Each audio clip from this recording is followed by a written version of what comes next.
Assalamu alaikum everyone, and welcome to Sheikh's Breaks. No, not Sheikh's Breaks, Speaker's Corner, indeed. Hope everyone is having a blessed Ramadan.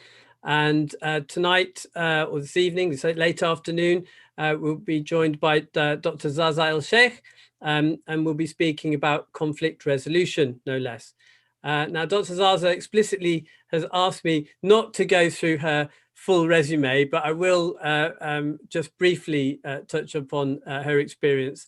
So Dr. Zaza is a qualified medical doctor and solicitor, and now civil and commercial mediator since 2006. She has subsequently trained to resolve family and workplace disputes.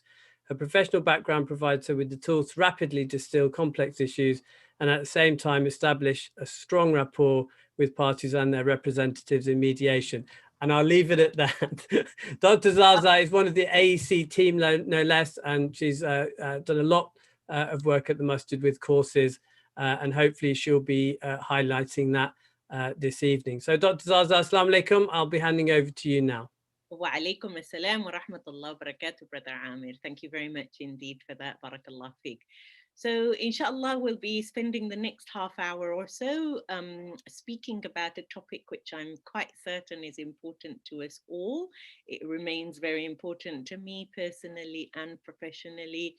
And in fact, most of my work has something to do with conflict resolution now rather than medicine. So dispute avoidance, management and resolution with ihsan. Again, all of us are striving for ihsan, to achieve that position, that mindset where we are conscious of being before Rabbana subhanahu wa ta'ala, not just when we're on our prayer mat, but we're conscious all the time of the need to behave in a way that is pleasing to Allah, inshallah. So the request was for me to talk about conflict resolution in relationships. So most of this session will focus on conflict resolution between spouses, so in married relationships. And then just at the end, I'll widen it out, inshallah, to relationships in general. So thinking about how does conflict start? So the origins of conflict is often a mismatch of expectations. So I've been mediating various disputes for the past 16, 17 years now. And this is consistently the main cause. So you get a mismatch of expectations. What was I expecting from him? What was he expecting from me? That leads to a dislocation in communication. And along the way, the feelings that can pop up are disappointment, sometimes very deep disappointment, resentment as well. And what that produces is a situation of unresolved conflict. So when one of us is in a situation where there's a mismatch of expectations or words have been said that trigger us, phrases, you should have done this or that, or even you shouldn't have done this or that. You can't do this or that. You never, all of these are triggering phrases. So I'm wondering if people are cringing out there as they see these common phrases. How could you have done or said that? And then the really dangerous, perilous zone that we can sometimes venture into, your family never, when we're comparing each other's families, you're such a hypocrite. You're so stupid.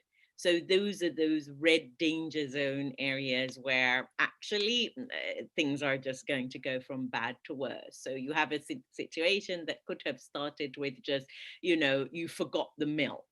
And then it becomes you never remember anything that I ask you to, but you always remember what your family asks you to do, and so on. And you can see the snarling faces and so on. That's a very simplistic example.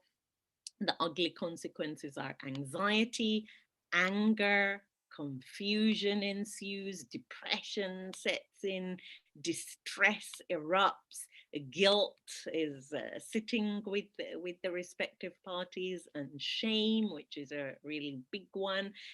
Actually, I'm really ashamed of how I spoke or how I behaved. And then remorse is where we start to get a glint of remembering Allah. That actually remorse is when we, that first step into Tawbah, where we commit to never do that particular behavior or conduct again. And some more ugly consequences, just to think about them before we look at how to resolve conflict. So the stress response, many of you will be aware that we are created by Rabbana subhanahu wa ta'ala in a way that we can have a primitive brain, like if you're a lizard, or a more developed brain like us, with aql, as human beings. And the very primitive part of us may fight. That's the response there. The adrenaline is pumping, the claws come out, the snarling, the bushy tail. For those who have pets, you'll have seen that. It's a mixture of fear as well as anger. You could have a flight response or a freeze response and become like a puffer fish that you just blow up and hope that people will leave you alone. So when we look at prevention and look in dunya terms at a nurturing, I spot a typo there, a supportive rather than a supportive, relationships make us more productive. So it's really important to focus on prevention of us getting angry, of us being in conflict, really focusing on that. And one of the ways that I measure what to do in a situation is just like the bars on your cell phone, on your mobile, that when the bars go down, you move. So if I'm feeling that my connection with Rabbana subhanahu wa ta'ala is weakening, that I'm getting less than the 4 or 5 bars, that I need to move away from whatever the situation is that's causing that, so that I can replenish and regain my connection with Rabbana subhanahu wa ta'ala. Feeling good about the quality of our behavior is huge to most, if not all of us. And in that way, when we feel good about our behavior, we feel that we haven't let ourselves down with inappropriate behavior from rage, the voice of the nafs al-ammara is repressed. And we also reduce the activity of the nafs al-lawama. So just to clarify that the nafs al-ammara is that voice, that inner voice that Rabbana subhanahu wa ta'ala has created us with, that says, oh, you know what, you deserve this, he deserves that, you deserve better than this, he's wrong to do this to you, etc., etc. So you do this now to take revenge. So it's that evil whispering that can happen. We can say al-waswas al-khannas speaks to the nafs al-ammara. And the nafs al-lawama is the, oh, you're so horrible, you're such a failure, you shouldn't have done that, etc. So it's that conscience of ours that will rebuke us and reproach us for our behavior. And if you reduce that oscillation going from one to the other, from the nafs al-ammara to the nafs al-lawama and back again, then you allow the nafs al-mutma'inna to prevail. And that's the golden goal, that's the ticket, inshallah, for us to head towards being that nafs al-mutma'inna. So all of us, alhamdulillah rabbil alameen, have aql, and so therefore there is the responsibility and the accountability for our actions, even when we're angry. So within English law, for instance, there's a criminal law, there's the mitigation of a crime of passion. But within Islam, it's about us being responsible and accountable for our actions, even when we're angry. And many times I will have people men who've contacted me who are really distressed, and they say to me, it would appear that I've divorced my wife, because in their anger, they have pronounced the talaq, and in their particular madhab, perhaps being Hanafi, that, if talaq is pronounced 3 times in succession, that is it, they are no longer halal for one another. And displeasing Allah can have dire consequences for our hisab. There's that day, that final day of judgment. Why would you let somebody push you off that path? that path where you've been committed to please Allah. So it's for me, it's also a very useful tool, and I hope it might be of benefit to some of you to think about the steep slope that we are trying to travel on. So, you know, when the treadmill is up at 15 and the backs of your thighs are beginning to ache, you know, that is what it's like to continue up that steep slope when somebody has been mean to you, cruel to you, inappropriate to you, and just letting go. Just carrying on in a behavior with behavior that is pleasing to Allah.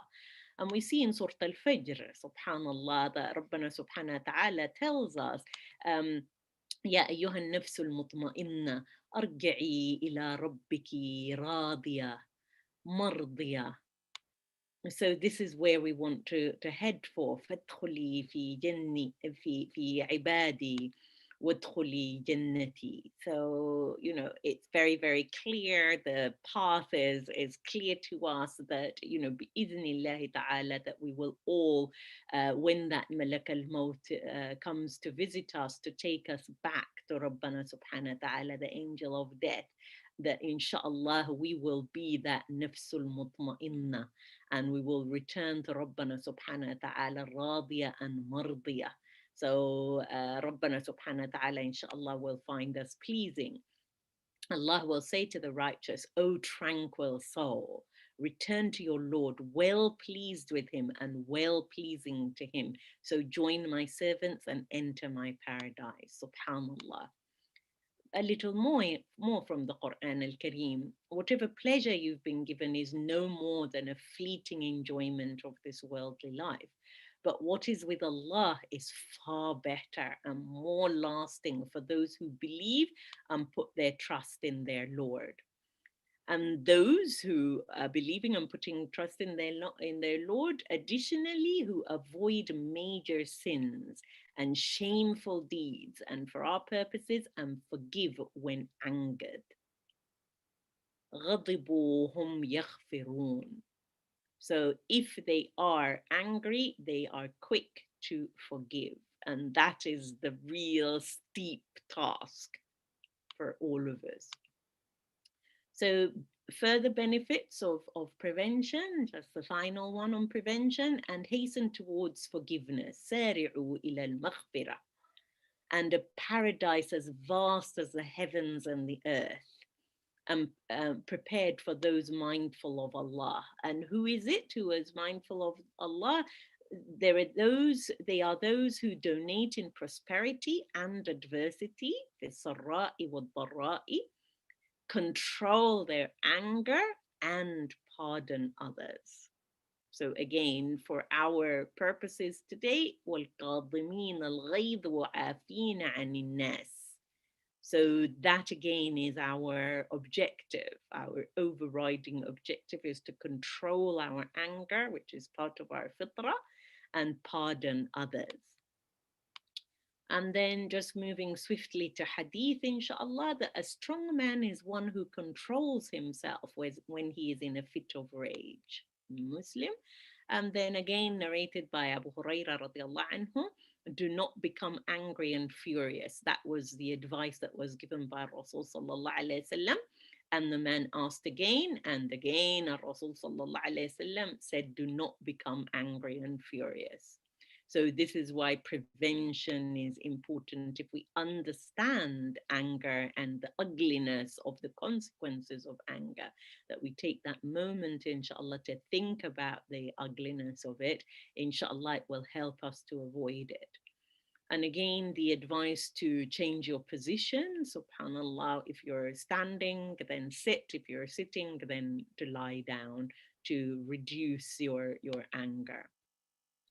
So this is using, inshallah, the PCR. I thought that might be helpful in our COVID time to think of prevention, contain, and resolve. So different meanings from PCR in the medical sense. So containing.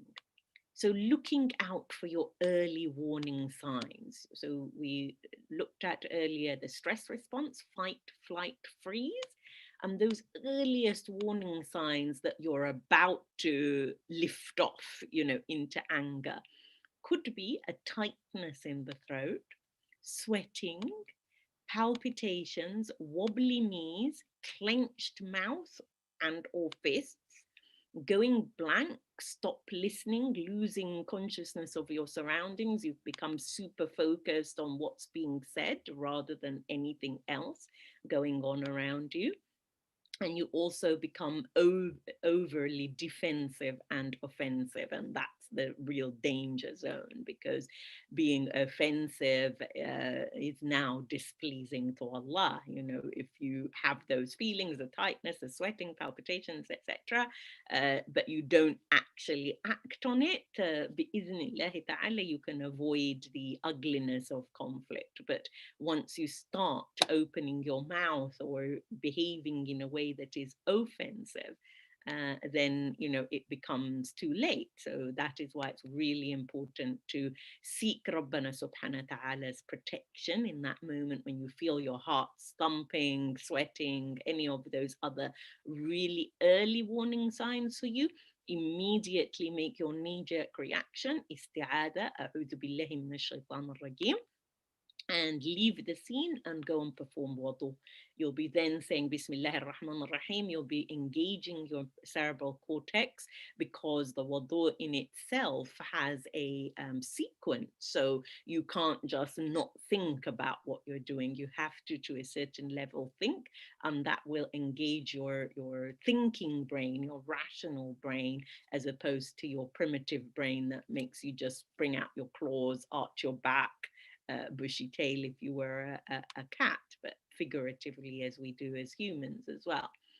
The next step is to use clear communication. So inshallah, after you've perhaps done 2 rak'ahs, or at least done the wudu, using traffic lights. So please stop, being really specific, that it's not please stop talking to me, it's please stop talking about.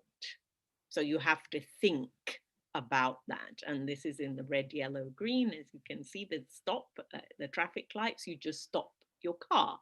You don't stop thinking, breathing, drinking if you were drinking. So being really specific with your spouse, what is it that you would like them to stop? Yeah. So not just please stop behaving that way. You need to be specific. I really value, or I really like, again, this is your cerebral cortex, and bi'iznillahi ta'ala, pleasing to Allah that you're actually thinking of something positive to say to your spouse in that time. So I really value spending time with you, or I really like spending time with you. So shall we go for a walk together? Shall we sit down and have a meal together? So these are pretty low level conflicts, but if you use them early enough, they don't build up into that unresolved conflict that we spoke about earlier. And then the rephrasing. So earlier, you remember the triggering comment. So you should have, replace it with could have. So it might be a bit cumbersome to say that I know that we don't often have the benefit of foresight, but do you think you could have? And I'll put my hand up that my husband will say to me, oh, you're doing that thing again, aren't you, when I start to say those sorts of things. So being a mediator professionally can give the game away. And then you can't, changing that to I think it might be helpful if you, and then even if you can muster it up, say, what do you think, rather than you must, you can't, you must do this, you can't do that. You never, I'm struggling to remember when you or either of us did X. Yeah. So you never clean the bathroom, or you never do something like that. It's then, rather than being accusatory, it's to ask, to be exploratory. And then use 10-minute constructive feedback time. So every single day, choose a particular time of day that suits both of you best, to just have that 10-minute check-in. And also a reminder that it's not permissible for us as Muslims to close off. You know, the hadith says abandon, but it's, you know, they're not speaking to our brothers or sisters, so spouses included, beyond 3 nights. Because what they can do is each time they see each other, they turn away. But the most blessed one, the better of the two, is the one who greets the other first. So saying Assalamu alaikum wa rahmatullahi wa barakatuh can go a long way to breaking that ice. And furthermore, in resolving, the next step is that Rabbana subhanahu wa ta'ala also reminds us in Surah An-Nisa that we might hate something in our spouse, which is actually a great blessing. So we might hate that our partner is very quiet, or that our partner is very verbose, but actually it's a help to us because it brings that balance. It means that we can move forward in a balanced way, that the spouse might be able to do things that the other spouse can't, that somebody who's into detail may become really annoying because they're perceived as pedantic. But guess what? That attention to detail can save you when you're buying a house, or, you know, at any other juncture where the attention to detail is really important.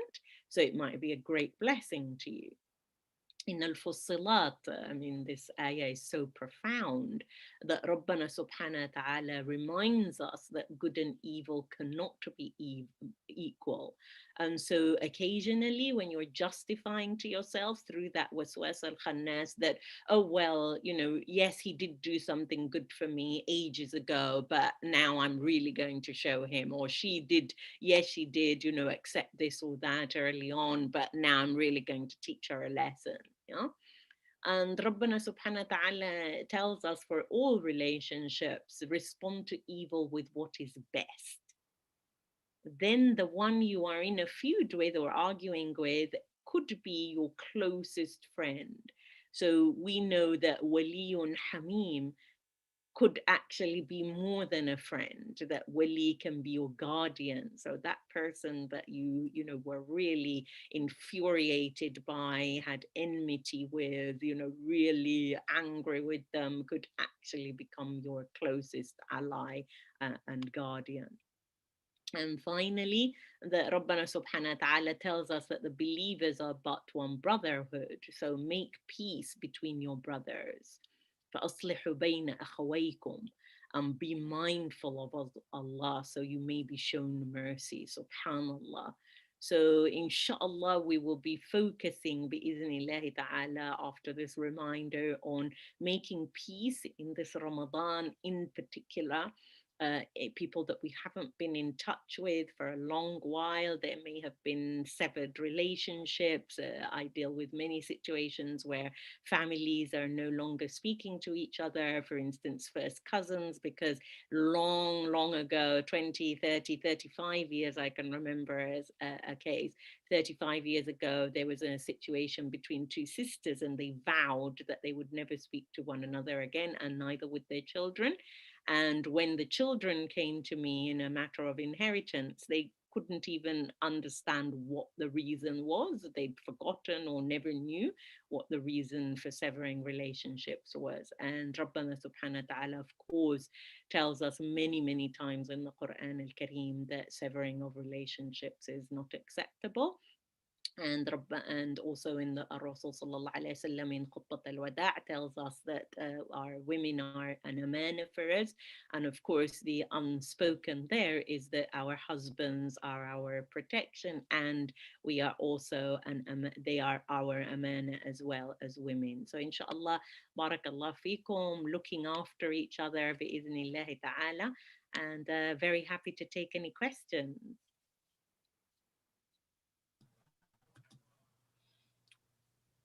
Jazakallah khair, Zaza. You went through that pretty quickly, actually, in the end. There was a lot of material there. So hopefully people have had chance to sort of assimilate questions for themselves. I mean, while people are thinking about that, I mean, conflict as a term, I think suggests sort of protracted disagreement, because we all have our ups and downs, but a conflict is something that perhaps is the next level, and a bit more difficult to kind of handle once you're there. What I wanted to find out from you was your sort of top 3 tips to avoid conflict, so that we didn't have to get into that. Yeah. So really, I would suggest that increasing communication frequency and the quality. So the clarity of the communication and the frequency of it, so that it's not only when you're having that down, as you put it, that you then decide, okay, let's talk about what's going on for us. Because in a workplace scenario, for instance, if we were to borrow that practice, people have reviews very frequently. There doesn't have to be a problem. It's to commend you on what's going well, to look at, even better if we did this or you did that. So I would definitely recommend the 10 minutes, because we all live very, very busy lives, and spending that time together just as a check-in, because what you describe as ups and downs, can be swept under the carpet when it's a down because of the ups. But with time, those items or issues that have been swept under the carpet build up. And one wouldn't want to have to just deal with them when one decides to hoover under the carpet, shake the carpet up, when there's going to be a noisy situation. That it's better to deal with things as they come about, and that helps to nurture relationships.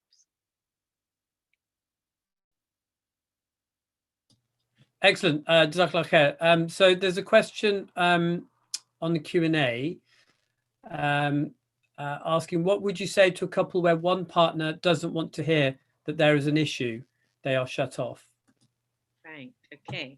So again, that's a brilliant question, and it can happen because you've got different styles of dealing with conflict. You might remember that there was the puffer fish, and there was also the cat. So the cat might be into fight mode, so dealing with things immediately, spontaneously. Right, I'm ready to deal with this. And others may have a pufferfish style, that I'm just going to blow my body up to show that actually I'm not going to be flustered by this, or they may just walk out. So it's really about establishing the rapport to be able to say, I understand that this is really difficult for you to accept, but I'm not happy, or I'm not content. And I would just like to talk to you about it, because I can see that you also are not happy, that you're just shut off. So, let's speak about it, and do so calmly. And if you can't do that calmly, then of course to seek support to facilitate that conversation. Jazakallah khair. And I mean, in terms of support, are you suggesting someone is like yourself, sort of that runs courses or counselling? What's the best way forward? Sure. So it depends. Some people, aren't into group activities and learning in a sort of tangential way, that they just want to come and talk about their problem. Others may say, actually, I don't want to talk to anybody about it. So it's about finding a trusted person within the family. There's always a caution around family, because you may be really upset with somebody at this moment in time, and you say, you spill all of that to this trusted member of the family, and they can't forget what you've said.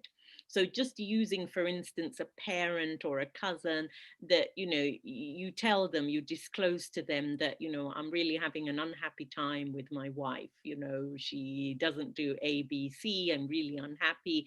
And you tell this trusted member of your family, whether your mother or cousin or a sister or whoever, and then you and your wife patch it up. everything is done. You've even forgotten that you complained about her, but your family member still holds on to that and finds it really difficult to let go because they're not neutral. There is a bias towards you as the complainant. So it's so important to choose very carefully who you confide in. And so I would suggest, if at all possible, to go to somebody completely neutral, where actually they're not going to meet them at the next wedding or next children's birthday party or something like that. So they don't need to hold on to those feelings of resentment or disappointment in the spouse that you've just complained about. Jazakallah khair. That's great advice, Dr. Zaza. There's a raised hand from Brother Wasik. Wasik, if you'd like to unmute and ask live. Assalamu alaikum. Yes, quick question about the 10-minute check-in. What does a good 10-minute check-in look like for you, and what would you say is a bad 10-minute check-in? Okay, so a good 10-minute check-in, let's deal with the good first, inshallah, would be to commend the other party, whether they're a spouse or a child or a sibling or whatever the situation is, to commend them for what's going well, as you would in a work situation, and then to draw their attention to, things that you're not necessarily feeling that great about, behavior or remarks that have been made. And to, what doesn't make it bad is if you've got no solutions. So perhaps in the workplace, you need to have the solutions. You need to be able to suggest, this is what I think you need to do to make it better. In a personal relationship, it can still be constructive if you say, but I don't know what we can do about this. So still positively, this isn't making me unhappy, but I don't know what to do about it. What do you think we can do? Because that shares the ownership. And what a bad 10-minute check-in looks like is just bellowing at the person, the other party, just bellowing, saying, you're this, you're that, those negative statements, you're stupid, you're selfish, that just doesn't work. You need to be able to say that when you decided to take the only car that we share, that put me in difficulty. I was unable to go and meet my friends or go to my parents or whatever, rather than, you are so selfish. You took the car, you never asked me, those statements that I brought up earlier. I hope that helps, Wasik. Yeah, thank you. Jazakallah khair. So Zaza, there's a couple of questions. One on the chat. It's quite a long one, but I'll read it out for the benefit of the audience. So it's from Naz. Thank you, Naz. Beautiful reminder, sister. Thank you for arranging the session. My question is related to severing ties with family. I think you've touched upon this already. So it does sort of encapsulate a couple of the slides that you put up. So the question is, what if one of your siblings are clearly on the wrong foot, hurting and severing his ties with my mother after my father passed away, saying he would only assist with anything only if he's given more of the property between all of us siblings? I do not want my children to even know of his deeds, as I'm beyond shocked. He's being disrespectful to all of us and saying whatever comes to his head. When we should be standing united, and by my mother after losing our father, he started this fitna with property. I really do not want to even think of him or my children to even know him, as he's being a total disgrace. If someone brings in so much turbulence in our life, should we not avoid them? Okay, well, barakallah feek, Naz. That's a brilliant question. And unfortunately, really regrettably so common. So first of all, do not ever think that you are the first or the last to encounter such a difficulty. Conflict can be really lonely. You can think that, why has this happened in my family? There must be something in our upbringing, etc., etc. It's actually that we're all human beings, so whether you're talking about Habil and Qabil, and moving the goalposts. Qabil wanted to marry his own twin when he was forbidden to do that. Human beings move the goalposts because they have desires, and those desires come from the nafs al-amara. And so there is a possibility that with your brother that there are unmet needs in his own life. So whether that was recognition by your father, it could be an unmet need of being satisfied with his lot. So financially, that he perhaps is dissatisfied, or it could be because he feels in some way that he's not been recognized, not been valued as much as the rest of the siblings. And so in the death, there can be this tussle for more of the distribution of the assets, more of it, justifying, I'm the one who did so much for my father, more than you guys, etc., etc. And then in terms of the decision to sever contact, and your question right at the end, should we not avoid somebody who brings turbulence to our lives? So the thing is, Naz, that each one of us on that day will be accountable for our actions. Yeah, we have that responsibility. So it's not about, yes, but he did or she did, and so therefore I did. I severed contact because of their bad behavior. Of course, only Allah knows how we'll be judged. But my reading of the Quran, my understanding of Islam is that we are individually accountable. So if your brother has done something displeasing to Allah, that's between him and Allah. It's not going to make it any better if for you to have the moral high ground by you also doing something that is displeasing to Allah, because Rabbana subhanahu wa ta'ala doesn't say, as long as your brother's good, you must keep relationships with him. In fact, to be very clear, it's actually when when we are in a situation where our nafs al-amara is saying, nope, they don't deserve me, they don't, the children, they mustn't know this person. It's that time that the test is, the jihad is to overcome your feelings of flight, leaving or fight, even being aggressive towards your brother. It's overcoming that for the nafs al-mutma'inna. So of course, just closing off now, that we have to be cognizant of safeguarding. So of course, you need to have certain boundaries and parameters around the contact in case things get really ugly and involve your children. But you must not, in my view, sever the relationship, because two wrongs don't make a right. I hope that's helpful. Jazakallah khair, Dr. Zaza. So it's a long sort of detailed question, and thank you for that comprehensive answer. There's another question on the Q&A this time. Salam, great session. What does a man do with the anger and fury that they see at particular times from their wife during the month, but does not acknowledge this or has any idea of the pain caused? So when as a man, I am still coming to terms with what has happened, the wife thinks everything is normal. So Jazakallah khair for this question. Subhanallah, it's often unspoken about. PMT is spoken about for women, but the people around them, and being a mother, I can also say that I have experience of children who also go through the time of the month. And they're not necessarily girls either, but just the mood changes, etc. So here is a gift to you, my brother. There's a gift to you, that you are in that time on your jihad. You are in that time really having to work hard.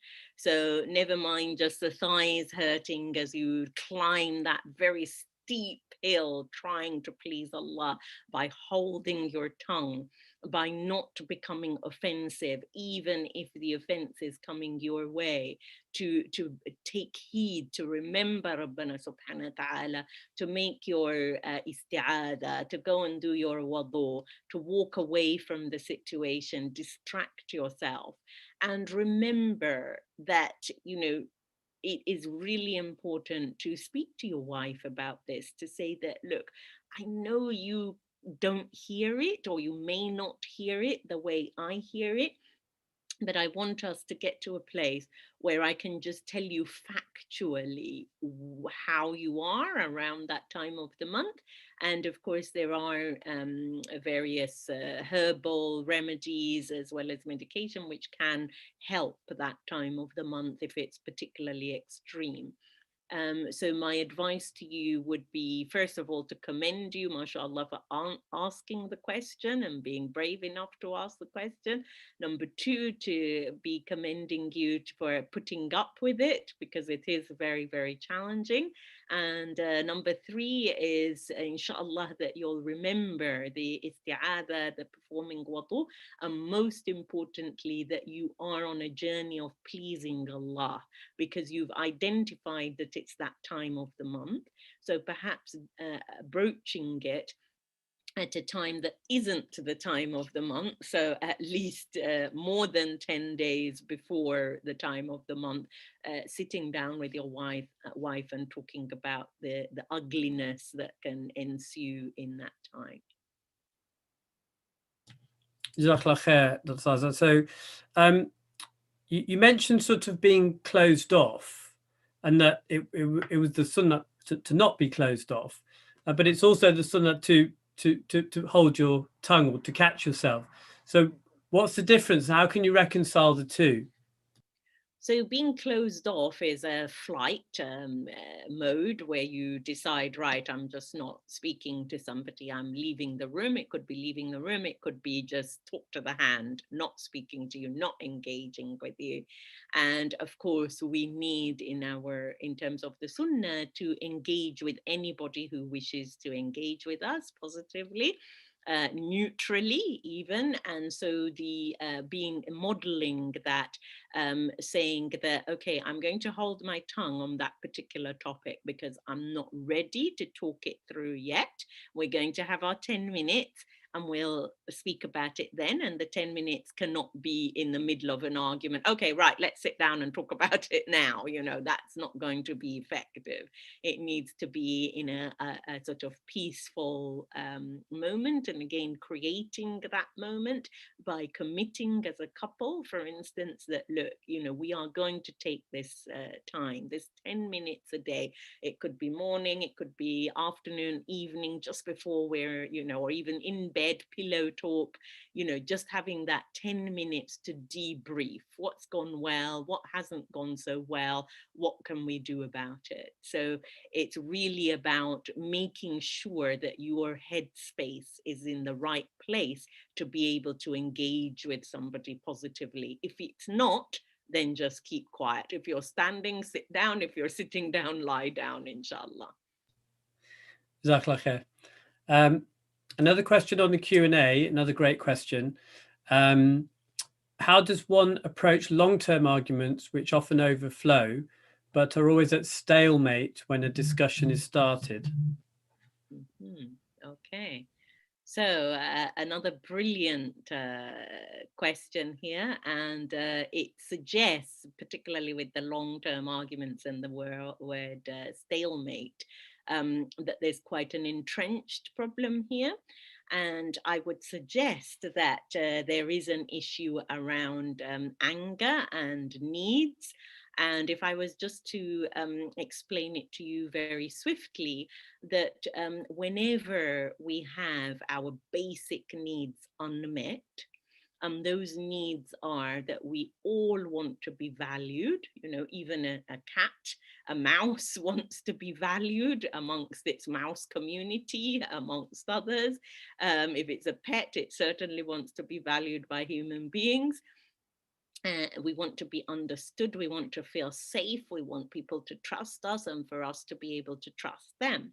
So these are some of the really basic needs. You know, acknowledgement is another really important need. So if you think of those needs as being deep down, perhaps below the belly button, you know, below the navel. So when those needs aren't met, you can sometimes have that sort of tense feeling in the lower abdomen. And when you keep on repressing the feelings of those unmet needs, you then have disappointment, anger, frustration, worry, etc., which can lead to mental health. And then just using the analogy, continuing the analogy, that you then erupt like a volcano, and the magma, molten magma, just burns everything in its way. And so starting this situation with a stalemate is where, I would suggest that you need some help to unlock that situation, because when you start at a stalemate, it's very difficult to move forward positively. So inshallah, if you do need any assistance, I'd be happy to assist you within the month of Ramadan. All the fees will be going to Al-Emaan Center. So inshallah, you'll be doing a good deed if you choose to reach out. Jazakallah khair, Dr. Zaza. That's a great offer. And just to remind all participants that Dr. Zaza is available, and you can email her via the masjid. So we've got a couple more questions on the Q&A. I had one from myself actually before we take that, and that was: did you think that COVID has sort of, and lockdown has precipitated a lot more conflict? I think, Brother Amir, that it's not that it's necessarily precipitated it, but I think that people have had the space, because they're locked in, ironically locked in together under lockdown, that they've had more time to observe one another. There's not as many distractions to go out, see friends, see family, work out of the home, etc. And so, there can be that magnifying glass where things, can be seen more clearly and bigger. But there's also the lack of the support network as well. So there's a lack of distraction, which allows you to see the issues more visibly. And then there's the lack of an outlet, a sufficient outlet. And so domestic abuse and violence, of course, have increased in this time, because there's a decreased outlet. And so it's not that the lockdown per se has caused more conflict. It's just that the ugliness of conflict has been more, because there's been less outlets and more time to see the issues. No, Jazakallah khair. I mean, that's a serious side of sort of safeguarding as well. I mean, certainly as a dentist, we were notified that because of lockdown that we were to be on alert for the increased incidence of safeguarding breaches. So anyway, Jazakallah khair. So if we go to the questions on the Q&A, the first one seems to be much more of a statement, but I'll read it out. In regards to the time of the month, which you went through, I think this is a suggestion. Could they discuss what is happening, what ways they might manage the relationship at the time? Often when there is empathy and understanding, I can reduce the impact on individuals, e.g. the wife saying, I know I'm this way, I know how much it must challenge you and thank you. And the husband equally saying, I can see how hard it is for you, and I also find it very hard, and explain how it is for them. So I think he's answering his own question, but... Brilliant. Brilliant. So what I would just say, I know you said, could you discuss what's happening, but could they discuss? So I think you're referring to yourself, that you as a couple, could you discuss? And it's yes, yes, yes, yes. So discuss at a time that isn't the time of the month. And I would count back, say 14 days, because even from 10 days before the menstruation starts, women can be quite volatile because of the change in the hormones. And so, choosing times before that, and then, even make a plan for that time of the month. This is what we're going to do. This is how we're going to keep our heads down. You have to plan, for these things. So well done for, having the courage to discuss, mashallah. No, I mean, it looked like a model answer to me, but I do like the idea of a plan, like the Ramadan planning. Anyway, moving swiftly on. So the next question, how does one approach reconciling between sister-in-laws, sister and wife? My children are almost adults and they're not speaking, and children, both mine and hers, hate each other's families. SubhanAllah. So thank you so much for raising this question. We touched upon it, and it's a really painful situation, as I mentioned, if you heard, that, you know, I at least twice, 3 times a year come across families where, as I was mentioning, they don't even know. It's, oh, you know, our uncle and our father, you know, they had this spat between them. It was a business thing. I don't really know the detail, but we're not allowed to speak to our cousins, you know, and in this particular situation, it's sister-in-laws, and any family rift is, you know, hugely damaging to children and grandchildren. And just out of, you know, to paint an analogy as well, that I had a case a few months ago where husband and wife had decided that at 82, husband and 78-year-old wife, that they had decided that they now wanted to explore divorce because they were waiting for their grandchildren to be married and wanted to talk about divorce. And so people can, you know, engage in conflict for a long time. And as Amir was saying, sweep it under the carpet, wait for the grandchildren to get married so it doesn't impact them, and then deal with it. And in this scenario, it's about trying, you remember in Al-Fussilat, you know, trying to be that person, and Al-Hujarat, to make peace between the warring parties, so to speak, sister and wife, to be that instrument to make peace. And of course, there's a possibility that your sister will say to you, oh, that's because you love your wife more than me. You know, she's been your wife for, you know, X years. I've been your sister for X plus Y years, you know. And of course, wife will say, oh, that's because you love your sister more than me, just because she's your blood, but I'm the mother of your children, etc.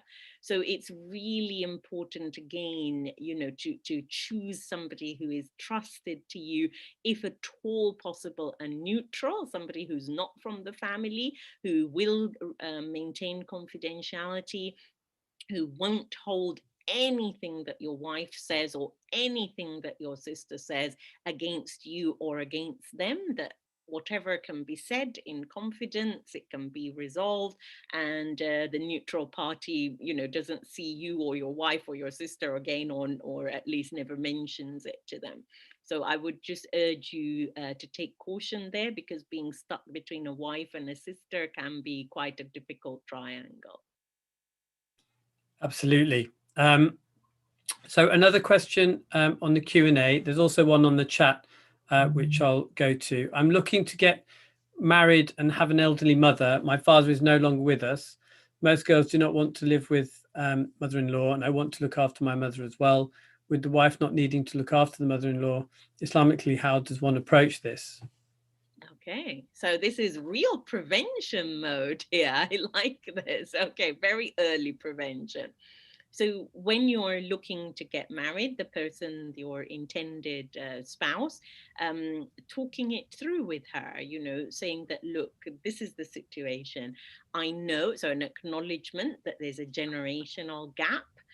There can be jealousies, mother for her son, that she's had her son living with her all this time, and now there's an extra party.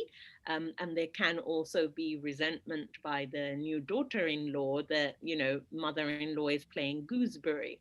So it's about acknowledging those various nafs al-ammara and the waswas al-khannas, what can happen, what can be said in your mind and in other people's minds, and just address it early.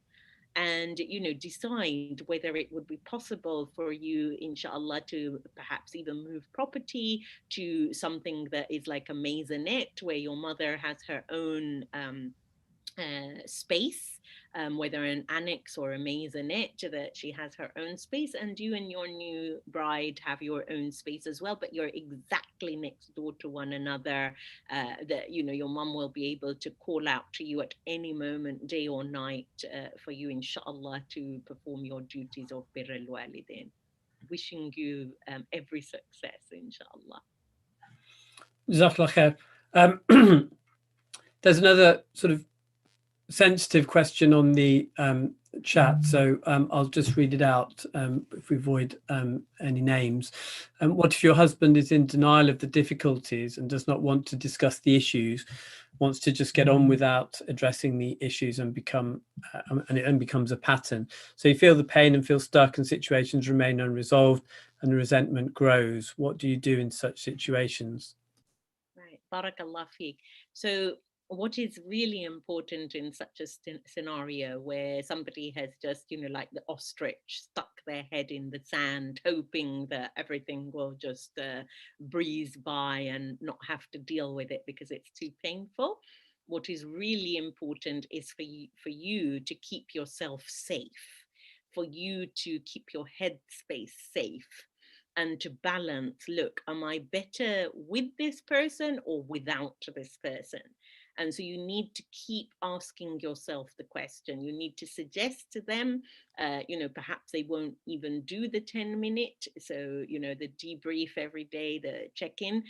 You need to say to them that, look, I've come to the point now where I'm seriously considering whether this is in my best interest, maybe like in safeguarding where you look at the best interests of the patient or the child. So it's really about, look, I need to look at my best interests, and if you've got children, their best interests as well, where you have somebody with their head stuck in the sand. My tip to you would be to explore the possibility of somebody within the family that your husband does trust, that your husband can listen to see if they could start off the conversation. And if that's not possible, or your husband still doesn't want to speak to anybody about it, might even rebuke you for talking about it with somebody else, then again, it's that offer of an external neutral. And if still that is not possible, and they just continue in that pattern, and you're feeling the pain and feeling stuck, then surely it is time to broach that question. Are you happier with or without? Okay. Jazakallah khair. There's probably time to field the last couple of questions, Zaza, if you don't mind taking those. They're on the Q&A. The first couple of, I think they're statements, perhaps requesting you privately to help out. So perhaps take a note of the email address from the participant there. But the question then arises, what happens when your husband is in difficulties, which then makes him negate your rights and the rights of the children? Okay, what happens when your husband is in difficulties which make him negate your right and the right of the children? Right. Okay, so this perhaps is the tip of an iceberg then. So it may be quite a complex situation. Of course, children are an absolute priority if they're children as opposed to your children, that they're actually legally children. Absolute priority. So it depends what rights you're talking about. I don't know if they're financial rights, neglect, I'm not sure from this, so I'm unable to advise. And please contact me if you would like to. I know that there might be some hesitation to contact me through the masjid because you may want to remain anonymous. So I'll give the authority for my email address to be made available to you. We can put it in the chat, Amir, if that's a possibility for you, so that people can contact me directly. But I just want to make absolutely clear that all 100% of any fees will be payable to Al-Emaan Center. So if you wish to remain anonymous, we can support you with that. But yeah, just to clarify to everybody that I will not be taking any of those fees personally for the rest of Ramadan. Okay, so please do come forward. And if finance is an issue for you, we can also resolve that. Okay. All right. So next one. How can you tell or know when to keep trying to resolve the issues in your relationship, or when to just walk away and separate or divorce? So again, it's difficult to say, oh, I think it's time, because I don't know enough about the situation. But always, in the English legal system, people come to mediation to separate amicably, divorce amicably. And what's really important to me as a Muslim, and my non-Muslim clients are also subjected to this, is to ask them, are you sure you want to separate or divorce? I'm very happy to support you to make sure that the mutual rights are preserved. But if there's any doubt in your mind, and this is if even one party has a doubt in their mind, then we go through a time fixed period of maybe 2 sessions, 3 sessions, depending on the situation, where we explore what the problems are and whether it's possible to reconcile. So some situations, couples have come to me saying, yeah, that's it, we're done, we're ready to separate, can we please have a financial settlement resolved? And within 2 sessions, they're, back to talking with each other, exploring, etc. Other people, it takes significantly longer. But what I can tell you is that 3 sessions usually is the time where there's an indication of whether there's any point in proceeding with exploring reconciliation, or whether it's best to, formalize separation, divorce. So have we got time for the last one or not, Amir? I'm happy to for you to field the questions as long as you're happy to answer them. Yes, of course. So I lost my job through COVID. It's jumped. Where's it gone? I fear I'm no longer respected by my wife or family.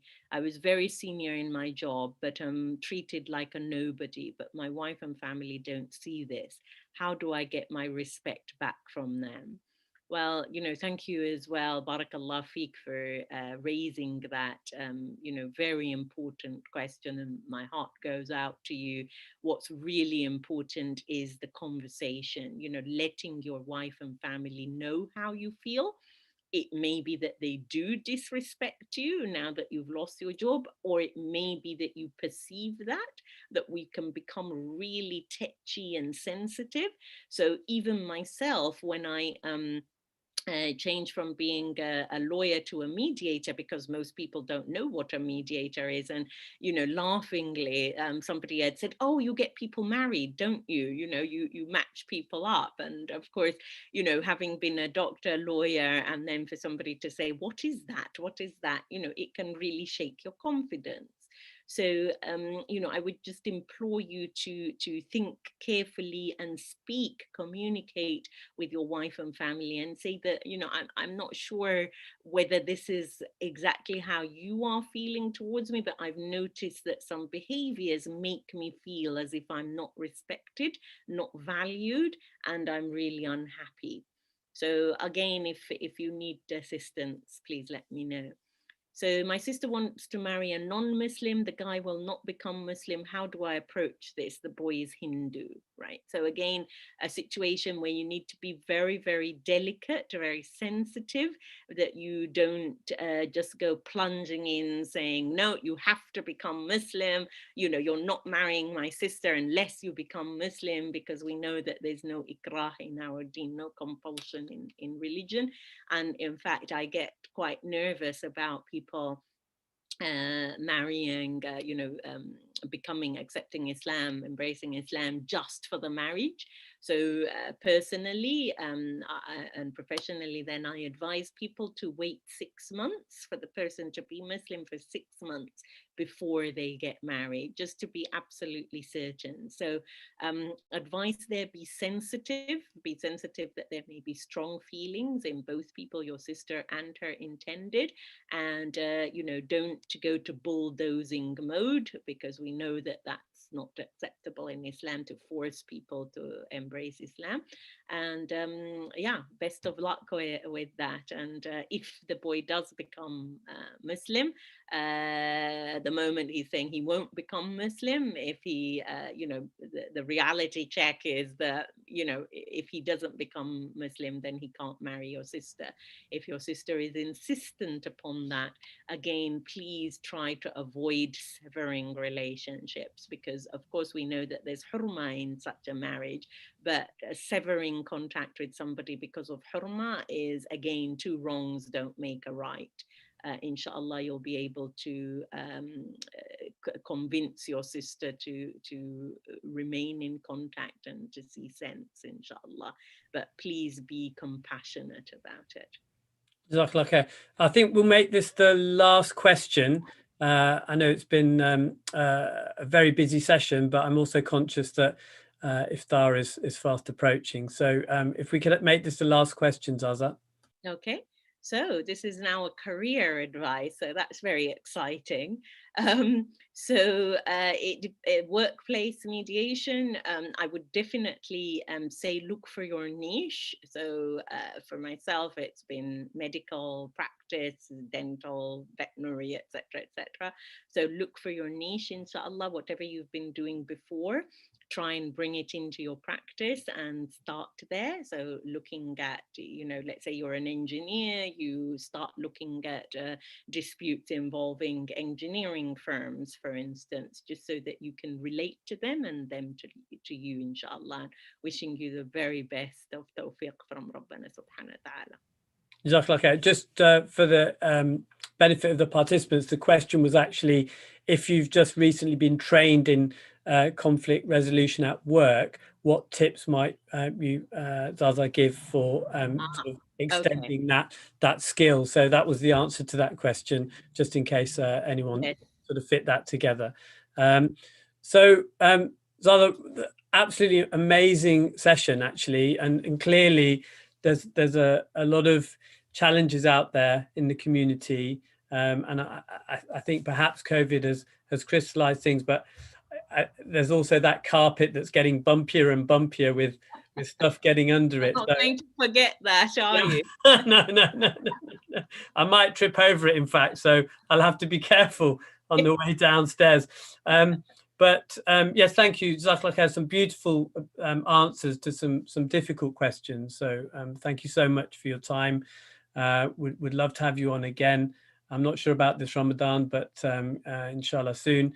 Can you, Zaza, just touch upon any, I know you're doing the service with regards to the will and some conflict resolution as well. Any courses on the horizon, anything you'd like to tell our audience about? So we have an annual course, which is called Bridging Extreme Differences, where there may be some people who are listening today who've actually taken part in the course. A number of ladies from Al-Emaan Center and wider from the community have been trained as mediators. So it's quite an intensive course.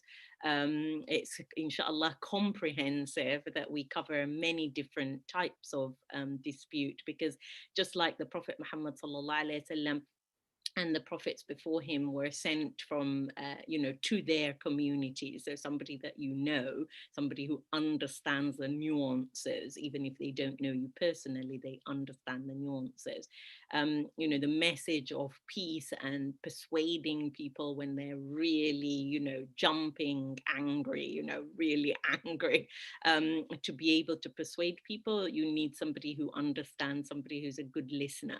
So the course, inshallah, runs every July, bi'idhnillah ta'ala. This year it will be online, and I can share the details, bi'idhnillah, for, whether you want to become a mediator professionally or you just think that personally, actually, the skill set will really help me. So that's it. Jazakallah khair, Dr. Zaza. So what I'm going to do is to give you a couple of minutes to perhaps type some details in the chat with regards to courses and things that perhaps the audience might be interested in. I'm just going to take this opportunity to do a charity pitch for the masjid. So Brother Ahmed, if I can call upon the technical expertise to screen share the charity posters. So there you have it. So the masjid is currently, as you can see, in debt, or with a guard of almost £500,000. We've been working very hard over a number of years to sort of chip away at it. But we're trying to make a concerted effort this year to pay off as big a chunk of that as possible. So one of the initiatives is this sponsor a brick, and it does what it says on the tin.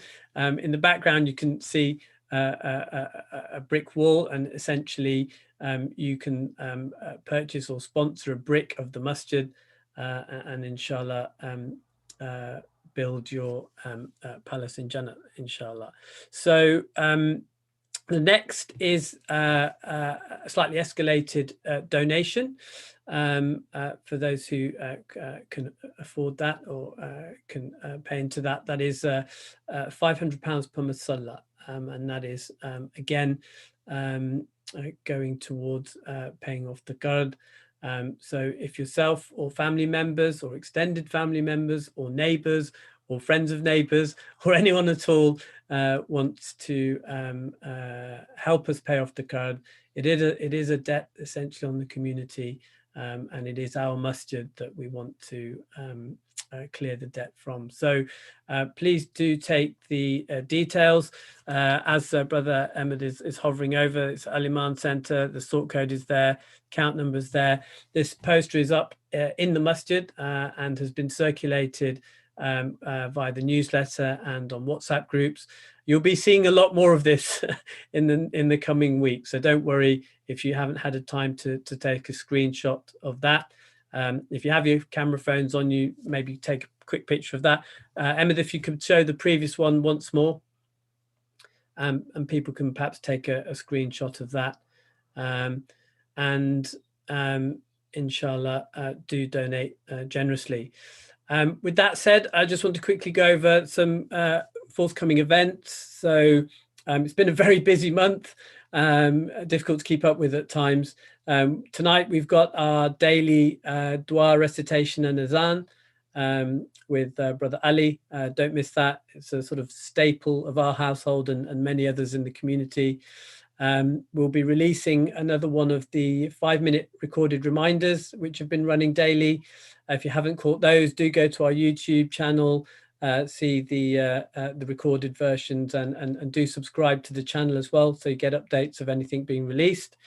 And next week we'll have Janan Yusuf's course on the Tuesday, Khalil Siddiqi's Sirah on the Wednesday, Sheikh Abdullah's course on the Thursday, Therapy of the Quran. And that's about as much as I can remember off the top of my head, apart from Jummah. So Jazakallah khair for everyone who joined. Jazakallah khair again to Dr. Zaza for some lovely words and beautiful answers. And inshallah, we'll speak to you soon again. So from myself and everyone at Al-Emaan Center and the participants, Jazakallah khair. Assalamu alaikum wa rahmatullahi wa barakatuh.